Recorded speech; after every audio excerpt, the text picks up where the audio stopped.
23 makubaliano ya Wabembe, Wafuleru, Wambote na Wanyindu juu ya kumaliza bwizi. Tumekubaliana hivi, hakuna mtu tena wa kuiba ngombe tena na kuiba vitu vya watu. Muma njia na kumingine tena kusiwe wakuwana.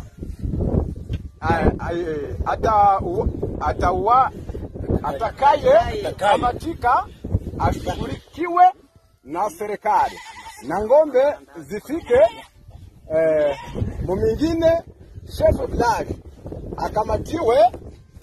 akamatiwe na wahusika wafungwe.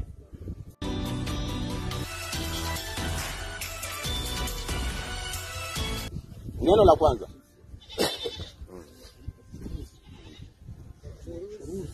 wachuruzi wafungiwe.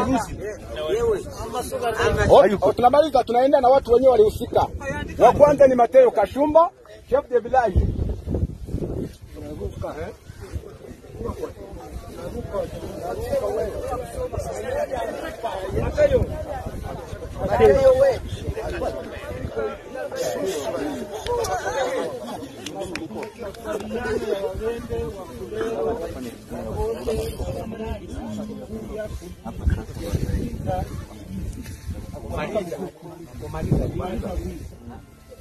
Tumewakubaliana hivi, hakuna mtu tena wa kuiba ngombe tena na kuiba vitu vya watu mumanjia na kumingini tena, kusiwe wakuwana. Serikali atakaye kamatiwa ashughulikiwe na serikali na ngombe zifike mumingine. Chef de village akamatiwe na wachuruzi wafungwe. C'est un début d'espoir qui se dessine, un espoir qui reste toutefois fragile. Avec le retrait du M23, après 10 mois d'occupation, les forces régionales d'Afrique de l'Est ont repris le contrôle de Bunagana. Et ne pas donner écho à ces discours, parce qu'il tend à changer les cours du débat dans sa stratégie des manipulations habituelles.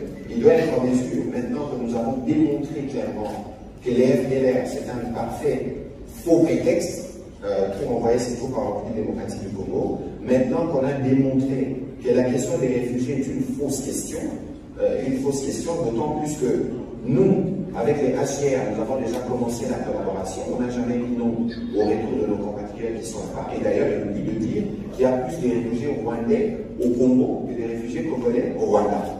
Et donc, le président de la République a rencontré dans cet esprit le patron du HCR quand il était à Genève pour dire justement la disponibilité de la République démocratique du Congo de faciliter les retours de ce compatriote à une condition, c'est que nous travaillons de manière mixte avec le HCR, évidemment avec la partie rwandaise, qui ne se sont jamais présentés dans les différentes réunions, et que par la suite, avant un quelconque retour, les autorités traditionnelles et la société civile doivent participer dans l'identification de compatriotes qui veulent revenir. De toute évidence, c'est vraiment là qu'il y a une forme de dichotomie dans la démarche du président Kagame. Vous ne pouvez pas penser vouloir retourner les réfugiés chez vous, qui ont fui ces exactions, parce qu'il ne faut pas oublier que c'est lui qui est à la base de la situation de sécurité en l'est de la République démocratique du Congo. Je ne ferai l'économie de vous rappeler les RCD, les CNDP, les M23,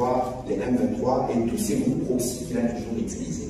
C'est parce que justement nous avons détricoté chaque point de sa stratégie de manipulation mensongère qu'il pense aujourd'hui pouvoir orienter les débats autrement. Il ne nous trouvera pas. Parce qu'il n'a qu'à se référer à la Belgique, qui pourra lui fournir des éléments. De toute évidence, le professeur Chiba Mukalala a écrit un des livres les plus costauds sur la question de frontières. Vous allez voir, les actes sont clairs, signés par la partie rwandaise, alors que lui, il était déjà président en ce moment. Et donc pour nous, nous pensons qu'il doit cesser de chercher de faux friands mais qui doit lui s'assumer par rapport à ce qu'il a signé dans le cadre de la feuille de route de Luanda, à savoir de cesser de soutenir le M23 et à retirer, comme le pape l'avait dit, ses mains de la République démocratique du Congo. ni Minisitiri w'itangazamakuru akaba n'umuvugizi wa guverinoma ya Repubulika Iharanira Demokarasi ya Kongo Patrick Muyaya yagiriye uruzinduko mu mujyi wa Goma, aho ndetse yanagiranye ikiganiro n'itangazamakuru kirimo kirabandimo nkugezaho iyi nkuru. Ibibazo bitandukanye rero nabo bakomeje kugenda bamubaza, harimo arabisubiza. Turaza gukomeza kugenda tubikomozaho kuko birumvikana ko ahanini bugaruke ku mubano w'igihugu cy'u Rwanda ndetse na Repubulika Iharanira Demokarasi ya Kongo. Ku ikubitiro yabajijwe ikibazo kigaruka ku magambo nyakubahwa Perezida Paul Kagame aherutse gutangariza muri Beni, ubwo yabazwaga n'ubundi ikibazo kigaruka ku nyeshyamba za M23 mu burakari bukabije. Rero Patrick Muyaya ugiye kumva igisubizo yahaye uwo munyamakuru. Nongeye kuguha ikaze rero muri aya makuru tugiye kuba tubanamo 5 kuri 5, nkanakwibutsa ko byoroshye cyane gukomeza kubana natwe no kureba hasi ndetse subscribe. Ibyo ngiye kugusubiriramo rero nabyo watangiye wiyumvira mu majwi n'amashusho natangiye kugezaho. Umuvugizi wa guverinoma ya Repubulika Iharanira Demokarasi ya Kongo Patrick Muyaya yagaragaje ko yarakajwe cyane n'amagambo nyakubahwa Perezida Paul Kagame yavugiye mu ruzinduko yagiriye i Cotonou muri Beni.